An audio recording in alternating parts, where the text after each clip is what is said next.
Hello friends, நம்ம இன்றைக்கி என்னோடய ஸ்டைலில் காய் கார குழம்பு எப்படி செய்கிறதுன்னு பார்க்கலாம். ஒரு கடாயில் கொஞ்சமாக கடுகு, சீரகம், வெந்தயம், கறிவேப்பிலை போட்டு தாளிச்சிக்கலாம்.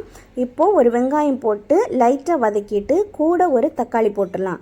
இந்த அளவு வதங்கினதுக்கப்புறம் ஒரு ஸ்பூன் மிளகாய்த்தூள், 2 ஸ்பூன் தனியாத்தூள், கொஞ்சமாக மஞ்சள் தூள், பெருங்காயத்தூள், 1 ஸ்பூன் சாம்பார் தூள் போட்டு மிக்ஸ் பண்ணிக்கலாம். இப்போது கட் பண்ணி வச்சுருக்கிற காயெல்லாம் போட்டுடலாம். நான் இன்றைக்கி கத்திரிக்காய், முருங்கைக்காய், வெண்டைக்காய், மாங்காய் எடுத்திருக்கேன். மாங்காய் கொட்டையும் சேர்த்து போட்டு பாருங்கள், சாப்பிட செம்ம டேஸ்ட்டாக இருக்கும்.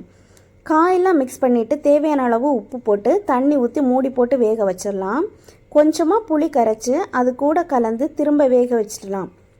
கடைசியாக கொஞ்சமாக கொத்தமல்லி இலை சேர்த்து இறக்கி வச்சா காரக்குழம்பு ரெடி. வெறும் சாதத்தில் காரக்குழம்பு ஊற்றி சாப்பிட்ற ருசியே தனிதாங்க. மெயினாக அந்த மாங்காய் கொட்டையை எடுத்து சாப்பிட்டு பாருங்கள், அவ்வளோ டேஸ்ட்டாக இருக்கும். கண்டிப்பாக உங்கள் வீட்லேயும் ட்ரை பண்ணி பாருங்கள். பாய்.